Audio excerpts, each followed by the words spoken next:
Well, welcome back to Hamlet Without Hamlet. Once again, I am Tim here with Ian. That's me. Joining us. We are going to dive into this year's Oscar nominees for 2025, giving our thoughts, mostly my thoughts. Mostly your thoughts. As Ian, continues to have things added to his list that never get knocked off. Anyway, we are here. Thank you for joining us. Can't wait to talk about what might be.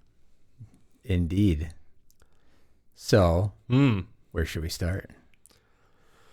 Well, should I go to the list? Go for it, man. Well, the first one that comes up there is Emilia Pérez. Emilia Pérez. Oh, have you seen it? Many thoughts. Yes, I have. All right. So this year, there are 10 films nominated for Best Picture. Yes. Emilia Pérez is one of them. It's shockingly to everybody, came away with 13 Oscar nominations, which is tied for second most all time. What is the most all time? I think it's 14, and I think that was like Titanic and maybe Ben-Hur.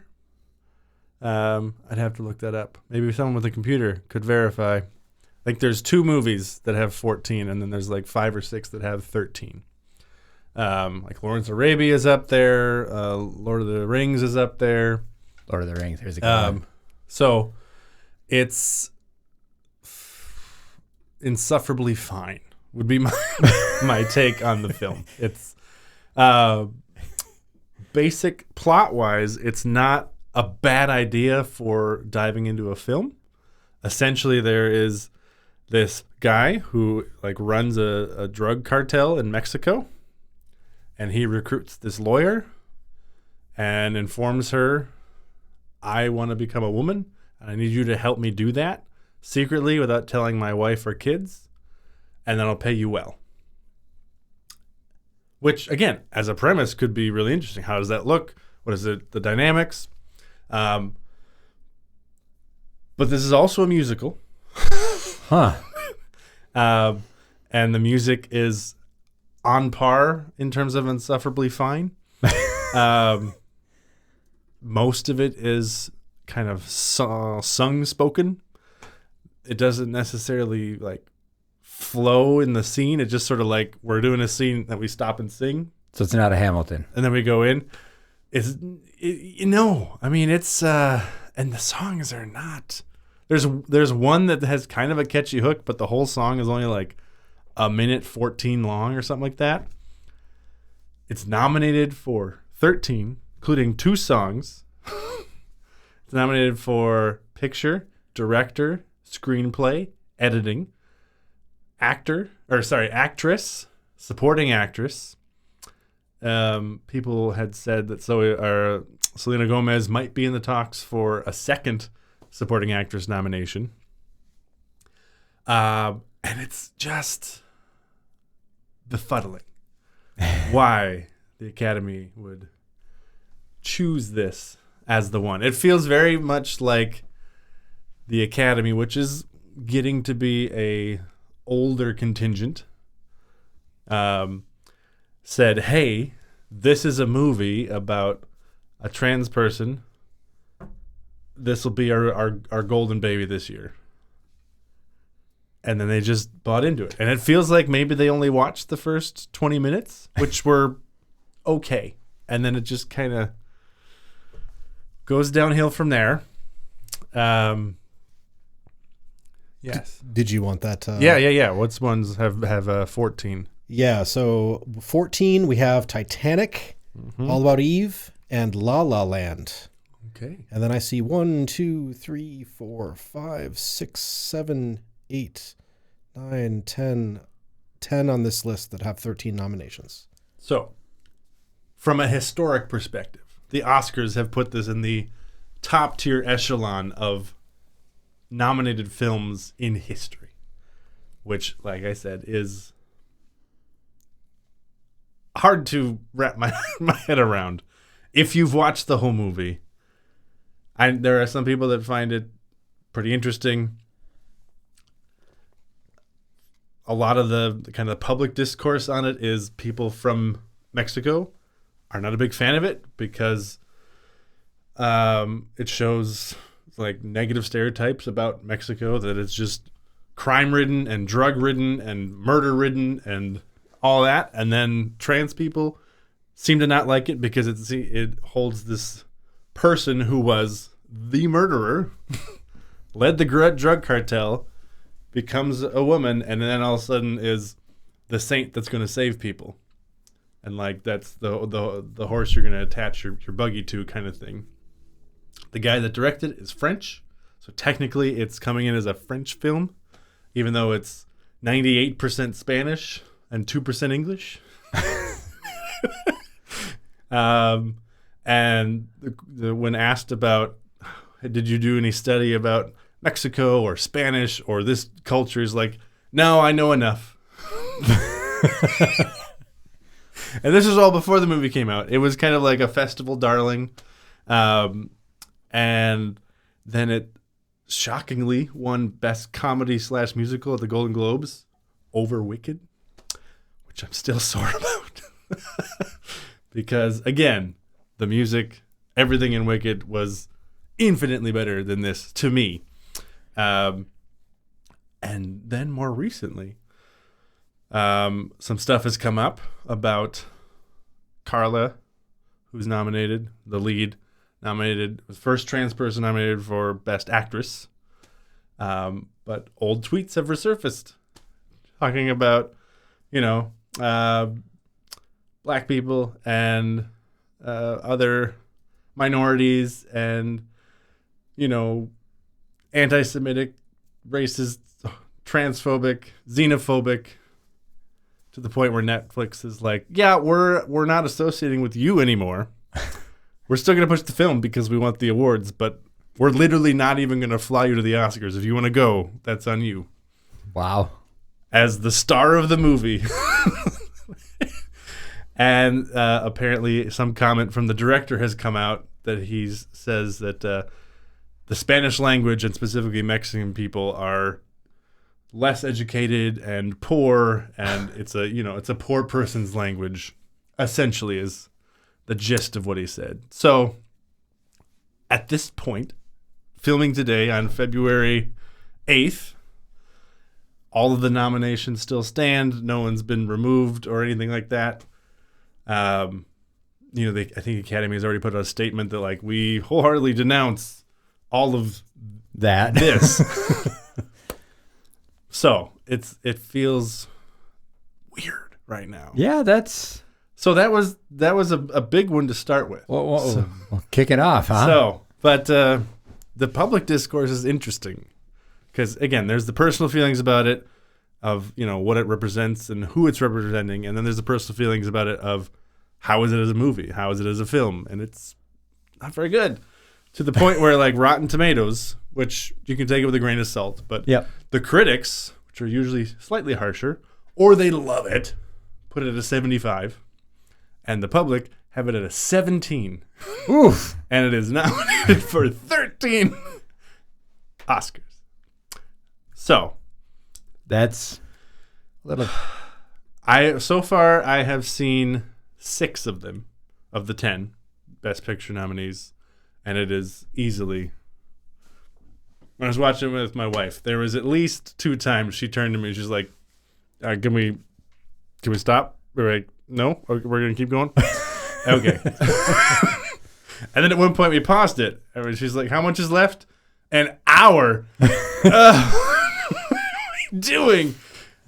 So, anyway, maybe you've heard a little snippet, but to illustrate why people are so befuddled by this, one of the scenes early in the movie, the lawyer is asked by the at then point male drug cartel guy to, like, go find someone that'll do this surgery for me.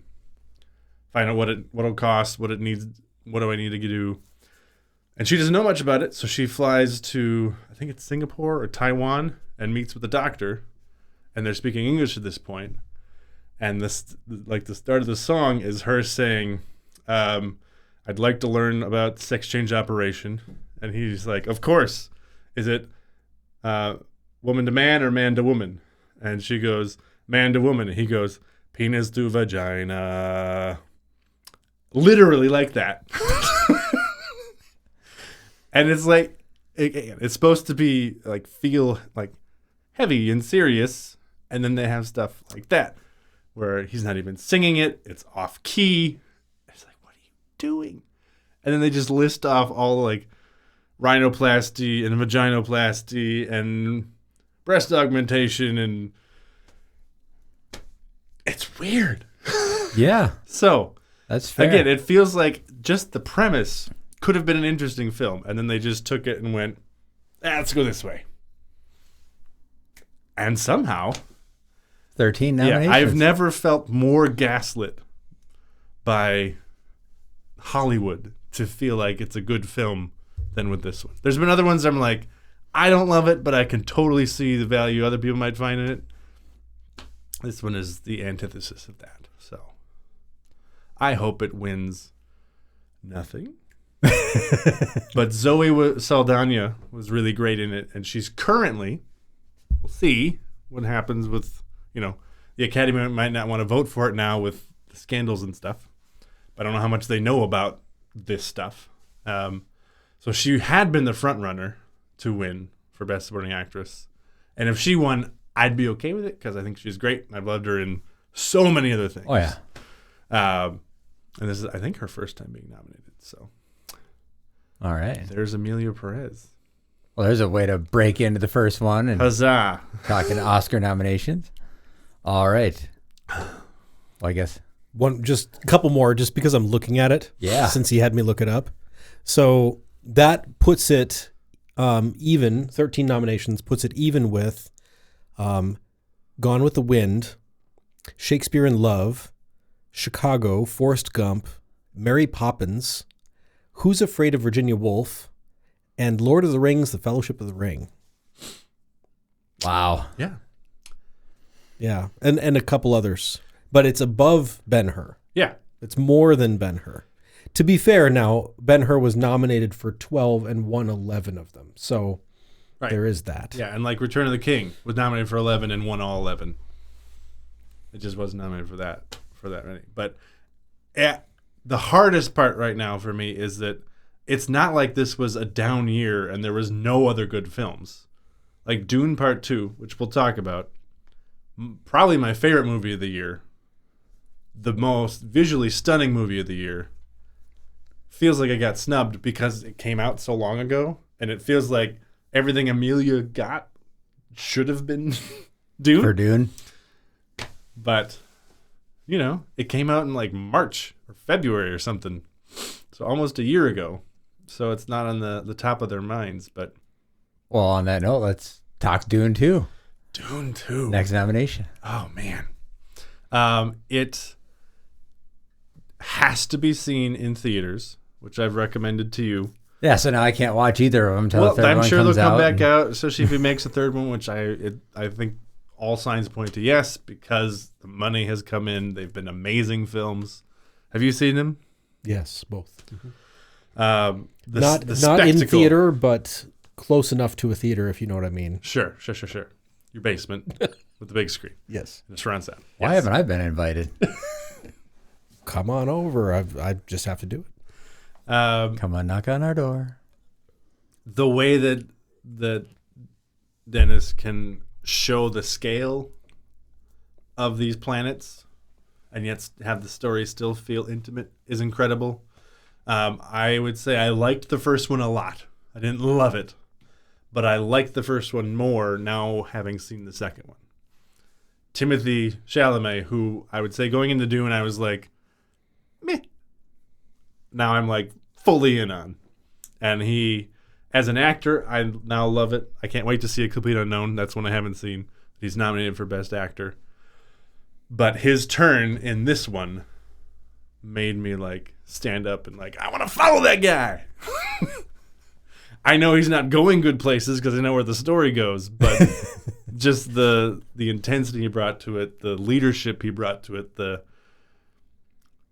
switch that he goes between the first movie and the second movie is stunning. And again, just the scale of all of these things is incredibly cool. The acting is so well done. Austin Butler is fantastic.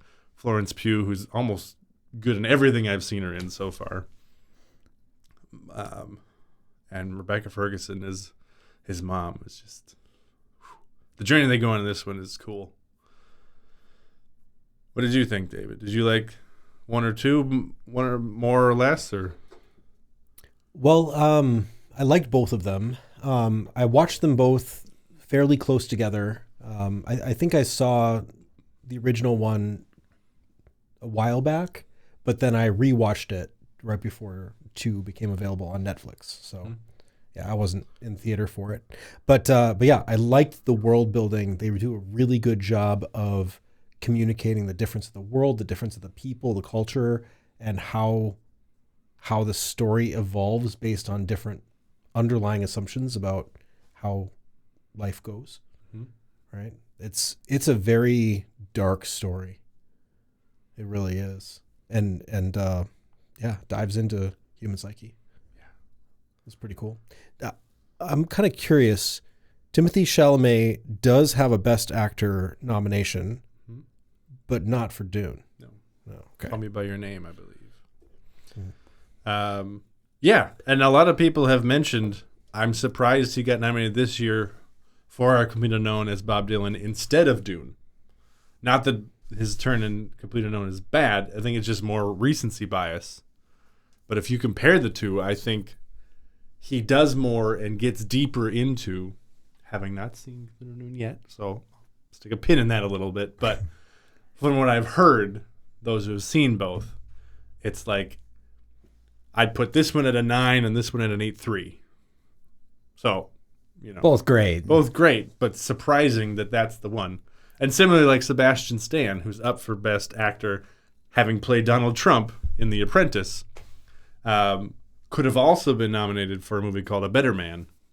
And people were like, yeah, it's kind of 6 to 1 heavier than the other. I'm glad he got nominated for one of them, but which, it says a lot about the actor that they picked the right projects and then brought everything to it to have 2 that are in the top 5 conversation of the year across all actors and all films is quite impressive. So I believe Dune 2 only has 5 nominations, which for what a lot of people that like it say is the greatest sci-fi film they've ever seen or in the last 20 years.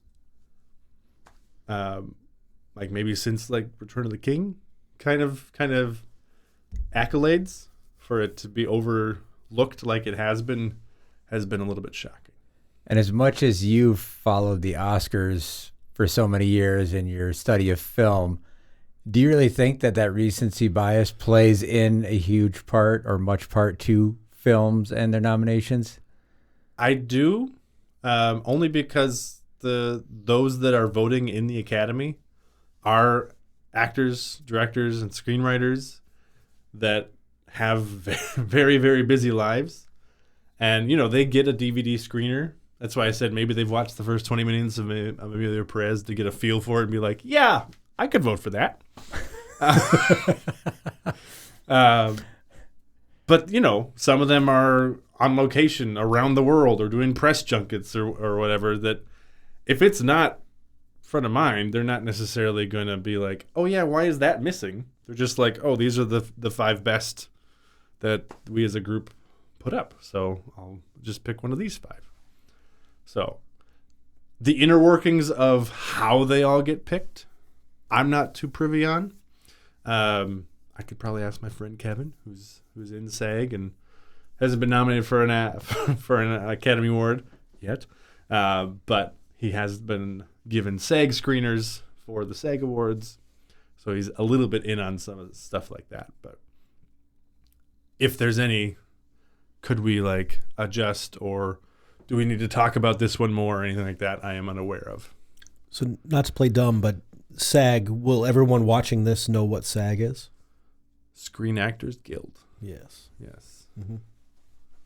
So I knew that. Yeah. Yes. Yeah. When you're a union actor, you're either in SAG or AFTRA, which is the American Film and Television Recording Artists Unions. So were you in one of those when you were out in Hollywood? I was one credit away from having to join SAG. Oh. I was working a lot as a background actor. So if I got into SAG or became union, then my pay would go up, but then you might not get as many background roles because they have to pay you more. So it's a lot of a catch-22. Similarly with getting in the union, you can't join the union until you have 2 union credits, but you can't get cast in a union thing until you're in unless you're in the union.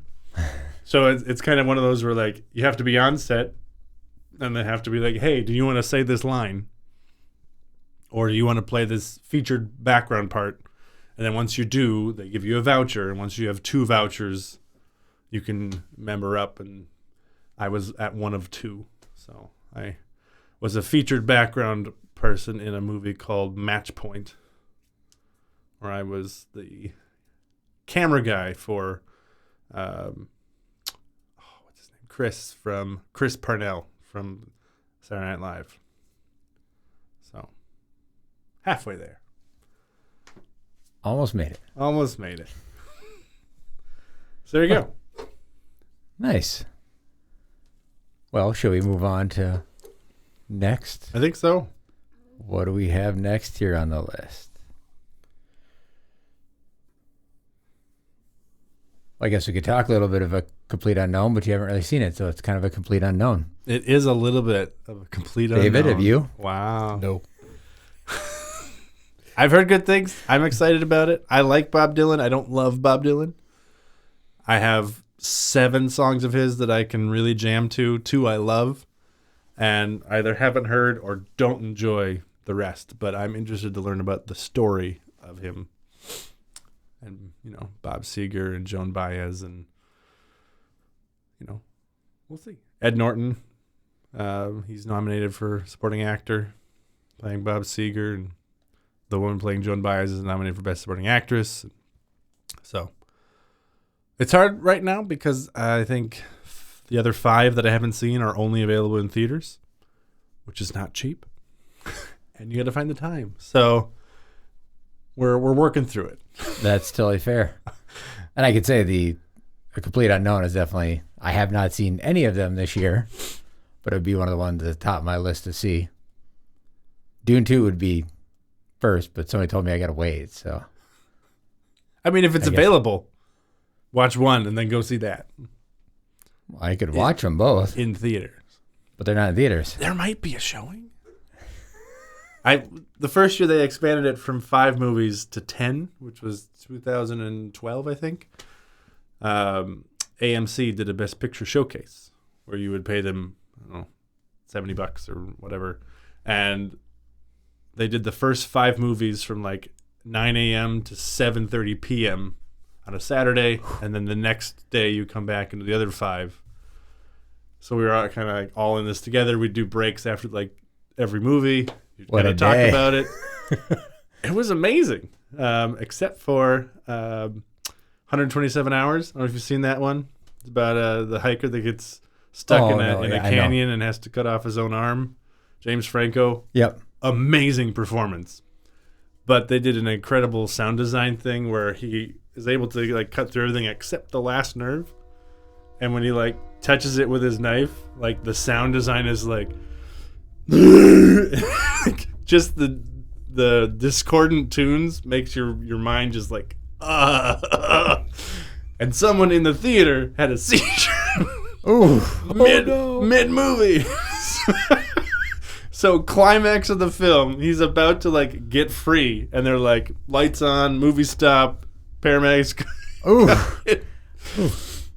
And person was okay though? Yeah, she was okay. They took her out, and they're like, great, we're a little bit behind schedule. We're going to move on to the next movie. We're like, what? No! You! Turn that back on! What are you doing?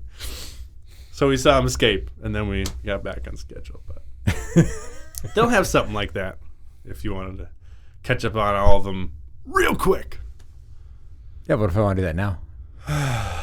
They might have it. I don't know. So Dune Part 1 is no longer available on Netflix, but Dune Part 2 is. Just tossing it out. I don't know where you'd get Dune Part 1. at this point? I don't know either. I also have a pretty extensive list to work through, so it might take me a while to get to it. That's fair. Well, and if we can arrange our calendars, you can come check it out in surround sound on a fairly decent sized screen. It's not a theater. Yeah, we should do that before the Oscars. I'd like to see it again. Yeah. Mm-hmm. I'd be in. Ian. Come on. I'm up for a good time. Commit. Nothing else, I can get a good nap. Oh, gosh. Snooze part 2. No kids around for this one, though. Fremen, the sandworms. Oh. It's all so good. Anyway. Yes. So the ones I haven't seen are The Brutalist, A Complete Unknown, I'm Still Here, And Wicked. I've seen Wicked 3 times There it is. in theaters. Once more at home. Anyway. And you'll probably watch it again tomorrow? Nah, I'm good for now. There's something else going on tomorrow, isn't there? Nah. Oh, I haven't seen Anora or Nickel Boys, but I've seen the rest. So, So you've seen half of them? Yeah. Okay. Conclave. That was interesting. Break it down. What's the premise? It's about a conclave of bishops who are called together because the Pope passed away rather suddenly, and they now have to pick the next Pope.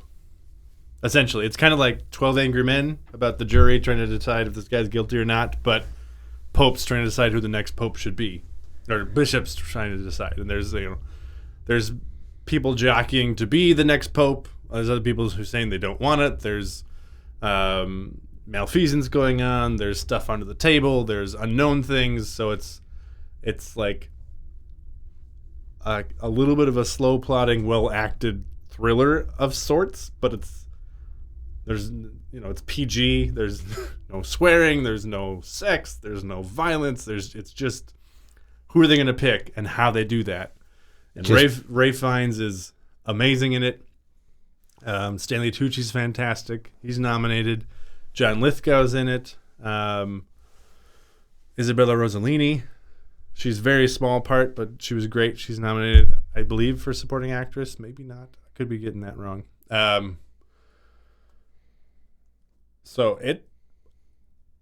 didn't know anything about it going in other than it was about the Pope a little bit.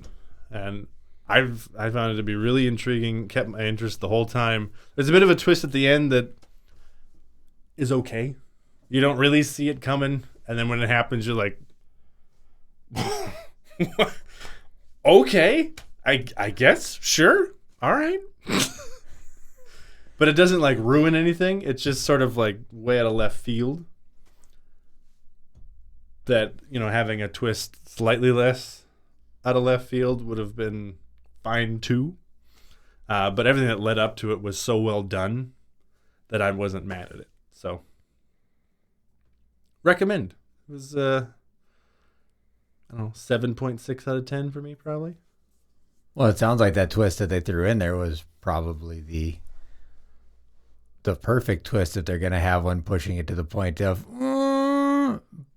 but it still doesn't ruin the movie. I think if you're going to have a twist, having a slight twist to me is, Mm-hmm.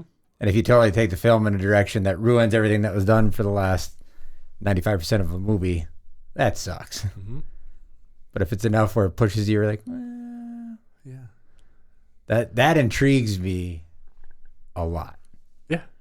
I've seen plenty where they take that twist and they ruin a movie, or where they do the twist and you're like, oh yeah, okay, sure, that's the twist you did. Yeah. So if you watch it, I'd be curious to kind of hear your take on it. I don't want to say too much. Spoilers.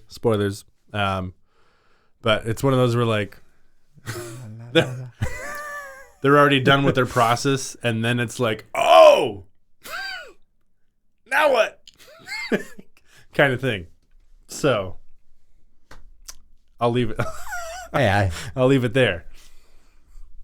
I like the premise of it just because it's intriguing to me, as you describe it, it sounds like a lot of people being people. What do people do interacting with people? Mm-hmm. And whether are they serving for the masses or trying to serve for themselves? Right.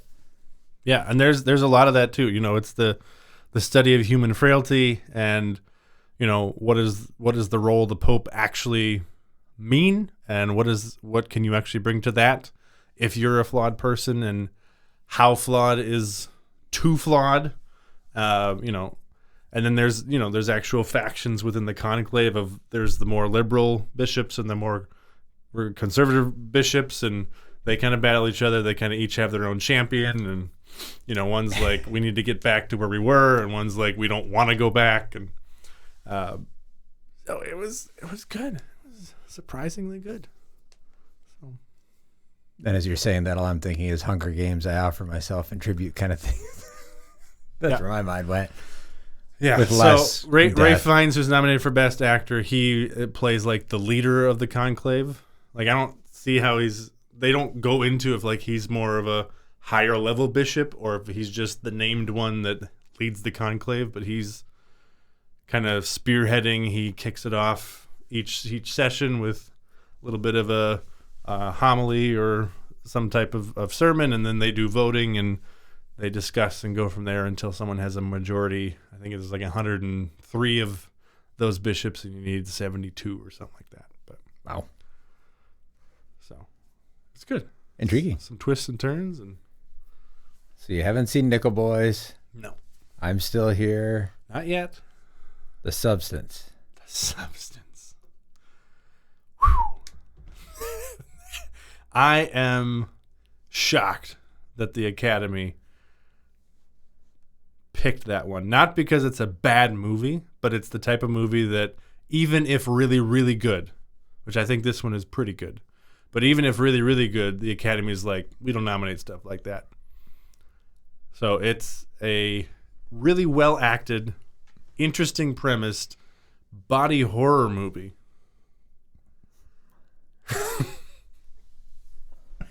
Essentially, Demi Moore plays a now aged Hollywood starlet. Fitting. Seems like a bit of like a Farrah Fawcett type, who she had her heyday in the 70s and 80s, and now she's in her late 50s, early 60s, and still doing like exercise videos, but well past her prime. So they keep paying her to do this because they make enough, but she's not a star anymore. So she feels like, my career's done, I'm alone, nothing is going right. And then she gets this offer to try the substance, which she doesn't know what it does, but it turns out it makes like a clone of her, essentially, that's younger and better. And she and the clone have to switch off every 7 days without exception, or things go bad. And so the young one comes out, played by Margaret Qualley, who again does great. She essentially just hits reset on Demi Moore's career and just tries to do the same things she did when she was young, and is successful at it because she's young and beautiful and energetic and all of that. And then as the movie goes on, the young one's like, I think I need one more day. And every day she takes more, then Demi Moore's character ages more and more and more. Ooh. So by the end of the movie, Demi Moore's character is this like malformed hunchback type thing because the young one has taken like 4 months from her. And then it all comes to a head. So I will say, like I said, surprised it got nominated for Best Picture. Demi Moore is nominated for Best Actress. I thought the movie was a solid 7.5 until the last 20 minutes. And then it felt like they're like, well, it's a body horror movie. We got to show blood somewhere. And then just like, not enough. Not more. I told you more. Now double it. And it's like, what is happening? Why is the entire audience covered in blood? What is happening? Why? Anyway, so we finished that movie and then that scene, and my wife and I were chatting, and she's like, I don't know what that ending was about. She literally said at one point, oh, they're trying to Tarantino it. And I was like, I don't think Tarantino's ever been this much. But I feel like, and I haven't looked into this on like a subreddit or anything, but I feel like the thing the director was trying to get across was that even when these people that we idolize or pedestalize a little bit, even if things are going wrong or it's become grotesque and we shouldn't look at it, we still do. We still soak it up, even if it's the worst version of humanity. We still eat it up. We're still, filling the coffers, be like, more, even though we're like, ew. So that was my take on the end, but I feel like if it hadn't been as over the top, I would have enjoyed it more. But that was my take on what happened. So I could see that because it's definitely based on the premise. It's definitely poking at that. How do we use our time and how do we value life? So, and it's a lot. It's a hard R. Anyway, real hard on the end, huh? Yes. Yep. Yep. So there we go. Let's see. So the Brutalist, you haven't. Anora? Not yet. That one we can watch online, but we haven't yet. Well, I think that's it, right? There's nothing else. Wait. I think we're done. Yeah, I don't think there's anything else to talk about. We mentioned them all today, so I mean, they're all in there. You're right? so wicked. Wait, were you? All Good right. news. Yeah, Wicked, man. Have you seen it? Is that a yes or no? Have you seen it? I think I've said no. Oh, man. I haven't seen any of the films yet. Oh. David? No. Oh. You just need to cut it here. Well, You guys are breaking my heart. Shaking my confidence daily. You're like Cecilia. Cecilia's gone. One more round. That's a deep cut. It's also the wrong name. Yes, it is. It's close enough. Delia. There it is. Yeah, Wicked. I think Cynthia was like the front runner to win Best Actress until Emilia Pérez just kicked the door in and be like, I'm here. But now with everything going on, I think the odds for Carla are it's right now I think it's Demi Moore, surprisingly, is like the front runner with Cynthia right behind her. Which again, I don't know how many of the Academy watched all of The Substance. yeah, if they didn't see the end, it might not matter. We'll see. They had their first part experience. Yeah. If I was ranking the ones I've seen, I would put Dune Part 2 as number 1, and I'd put Wicked as number 2 for my preference. It's not the number 2 in line right now as like the odds makers for which one's going to win. Right now, The Brutalist, especially with Emilia Pérez kind of tipping off, is the number 1 with Conclave number 2 in the odds makers. And I feel like they might be doing something similar to Lord of the Rings, where they nominated Fellowship and Two Towers, but they awarded Return of the King to like celebrate the cumulative work that was the Lord of the Rings.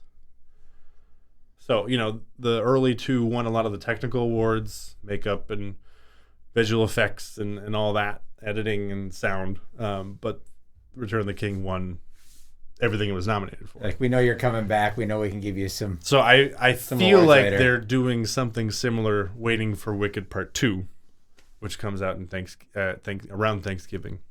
So I would expect Cynthia probably be nominated again, and John Chu, who directed the first one and the second, will probably get nominated, which he didn't this year, for Best Director next year.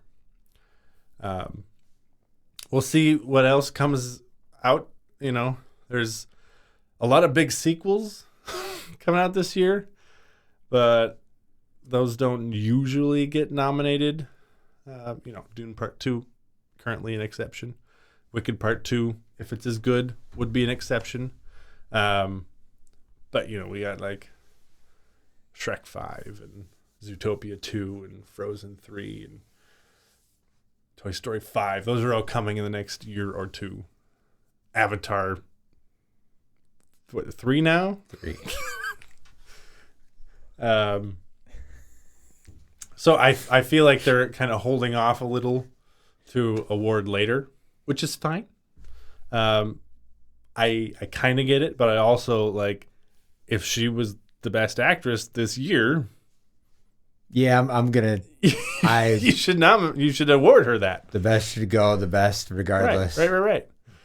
Because maybe she's terrible in the second one. It could happen. How many sequels have ever bombed before? Never. Never. Never seen a trilogy fall flat on its face in the third. No. It's been really, really fun to watch what's happened with Wicked online with the people who have either never engaged with musical theater before or had maybe seen the show a long time ago and kind of forgot about it. So it's hands down the best musical theater to screen adaptation I've seen. And that includes Chicago, which won Best Picture in 2002 or 3.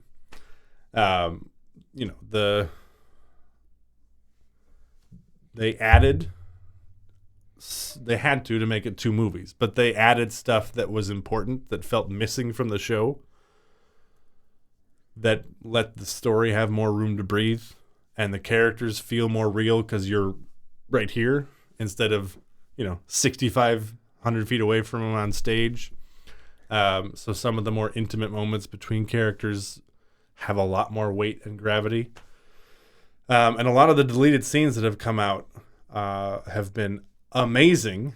And a lot of people are like, why would you cut that? And then the director's like, well, here's why. And they're like, oh, I get it. I don't love it, but I totally get it story-wise. So it's been really fun to be, people are like, wait, do I owe like musical theater kids an apology? Because if is this how all musicals are? Are they this good? 1, no, but 2, probably you do owe an apology. Like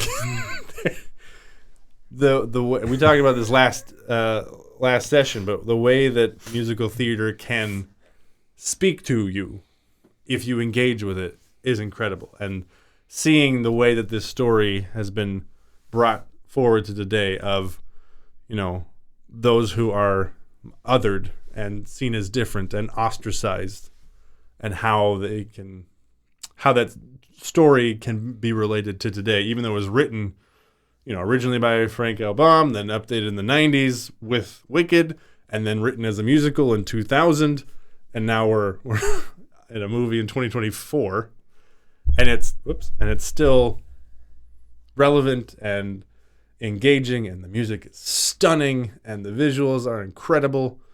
All of the singing was done live by Ariana and Cynthia on set, which I think brings a lot more weight to what they're doing, because you can 1, hear the grittiness, 2, you hear the breaths, which I think is an important part of when the characters take that moment, and the grounding in the scene. And to me, that feels like a great way to tie it to the theater too, because that's what you get in a theater. There isn't a cut. Okay, let's sing. Mm-hmm. Okay, now we'll go back. It's a whole production. Yep. So that's a way to bring that to screen, which I like. I like more real. That's awesome. Yeah, it's I'd say an easy 8.6 out of 10 for me. I have not seen that many movies more than once in a theater. I've seen even fewer, more than twice. Maybe even 3 or 4 films ever. Dark Knight, like Mission Impossible, Ghost Protocol. I love that movie. I saw it 4 times. And then I think this one, and maybe one more that I'm forgetting.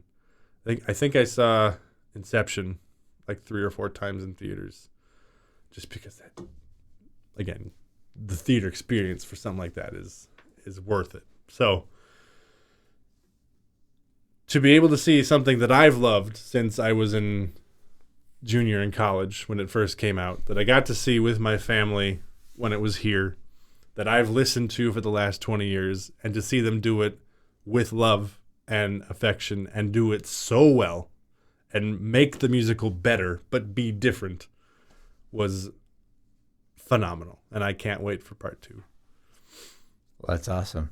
That also tells me how good Dune 2 is. Yes. Because how much you love that. If Dune 2, if you love that much and you're picking Dune 2, that tells me all I need to know there. Yes. And now, musical on screen. You love Hamilton. I do. Hamilton, Wicked. I think story-wise, I like Wicked more. And musically, I think it's a lot more Broadway.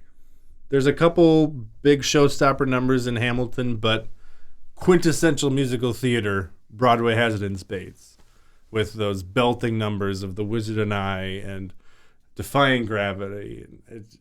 They're just like the power of musical theater, which you don't really ever get in Hamilton. That's just a really, really well-crafted piece of art, but it's very different. But they also have only filmed a version that's the original cast on stage, so they haven't done a movie of the show yet. Unlike Wicked, which is its own thing, and they built practical sets, which was a fantastic choice. And you know, the second act of Wicked has always, to me, felt really, really rushed, and they jump forward like, I think it's like 3 or 4 years from the end of the first act, which is in this case the first movie. But they only had an hour and like 6 minutes to finish everything, so it's just felt like, where now they get so that. I'm really excited to see if they can let that breathe for another 2.5, 3 hours, what they can put in there, where they can add more character depth, you know, things that have felt like tacked on. Like there's one line in the show in Act 2 about like the Cowardly Lion, and it's always felt a little bit like, yeah, we put that in there because. And now I'm excited to actually see that breathe and have a character for the Cowardly Lion other than one line in one song. So, more to come. Right on. Well, I think that hits on all the Oscars you've seen nominations so far. Yeah. The ones you'll see coming up. I would toss in one recommendation. I thought it was going to get nominated for Best Picture, but it's only been nominated for, I think, Screenplay and Actor for a movie called A Real Pain, directed by and starring Jesse Eisenberg and Kieran Culkin. Kieran's nominated for Best Actor. Really fun, unexpected little film about 2 cousins whose grandma had passed away, and she was a survivor of the Holocaust. And in her will, she had some money set aside for the 2 of them to go to Poland and visit the concentration camp she was in. And it's just this little microcosm of a story about these 2 cousins who used to be really close, and their lives have diverged, and just the little nuances of humanity and human frailty and where things went wrong, and how, you know, we sometimes minimize our own pain because others is worse, quote unquote. And it's just a fantastic study of the human condition, done really well. Some very funny moments, really deep, sincere moments. And I believe it's Jesse's first movie he's ever directed. And to have that one be his first one was an interesting choice, but done incredibly well. So That's awesome. add it to the list. That one intrigues me than some of those on the list for sure. Mm-hmm. Any others that you think could have been? No,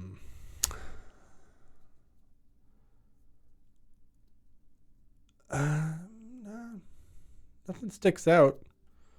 I think they did a good job, other than over awarding Emilia, which again we'll see what shakes up there, if anything.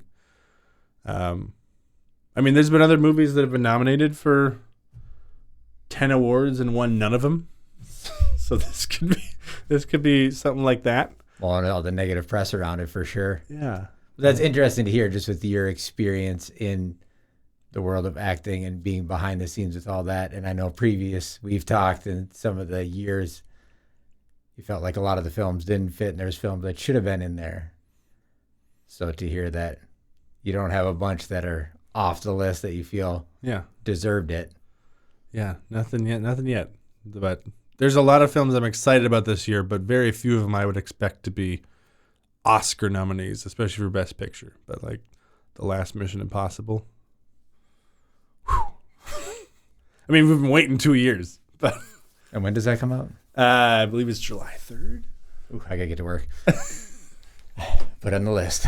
But then, there we go. That's the Oscars. We'll see Oscar how it shakes nominations. out. Broke down by Tim. Yeah. Thanks for joining us. We'll see you next time.